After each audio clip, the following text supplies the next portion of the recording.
She never meant to fall asleep on a stranger's shoulder.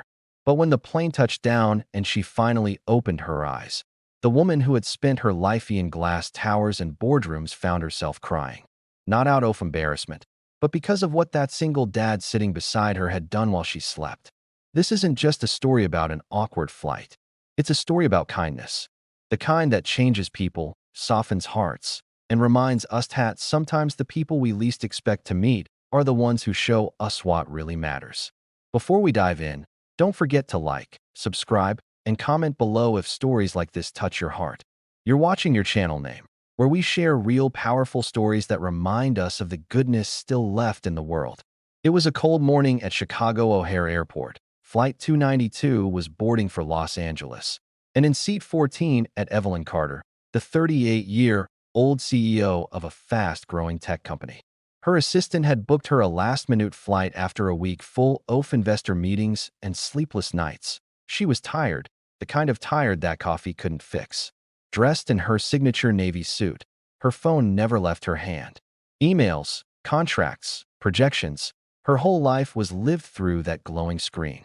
To her, time was money and small talk was a waste of both. As passengers shuffled in, Evelyn barely looked up. She just hoped the person next to her wouldn't talk much. Then came seat 14A, a man in his mid-30s with kind brown eyes, a few days' worth of stubble, and a little girl holding his hand. The girl couldn't have been older than 6. She had big curly hair tied into pigtails and a pink unicorn backpack that looked almost bigger than she was.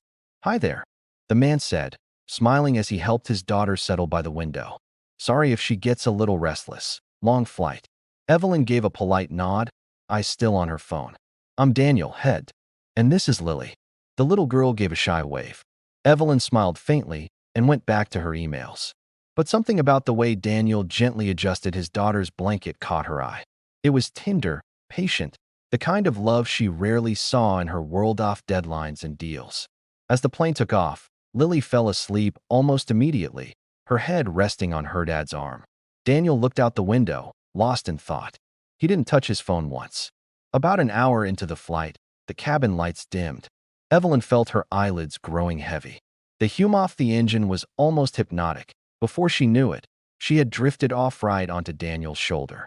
She woke up nearly 2 hours later, startled and embarrassed.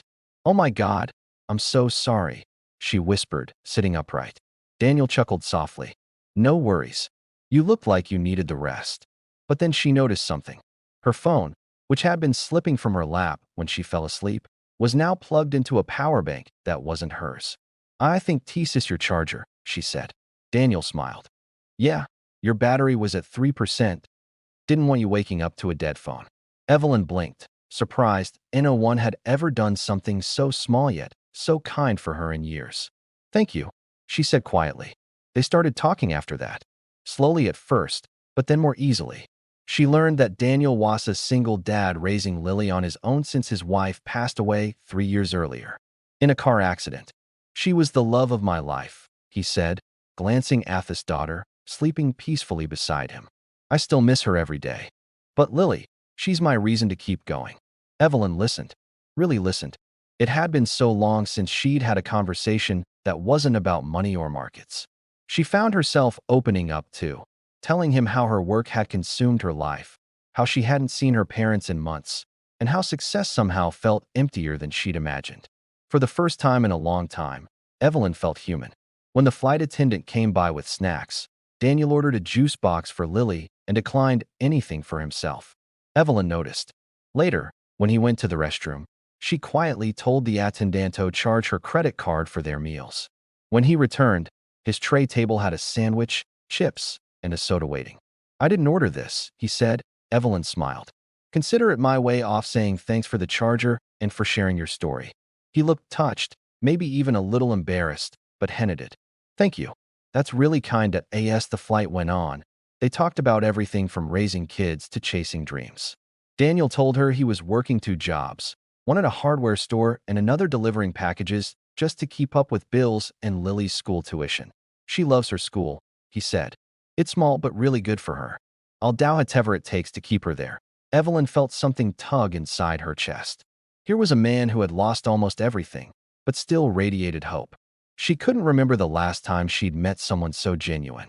As they began their descent, Lily woke, U-pan stretched, rubbing her sleepy eyes. She looked at Evelyn and smiled. "Did you sleep good?" she asked innocently. Evelyn laughed softly. "I did, thanks to your dad's shoulder." When the plane landed and passengers began gathering their bags, Daniel thanked her again for the meal.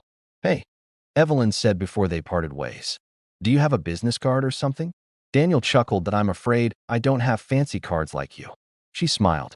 "Write your number down then. Maybe I can send you something."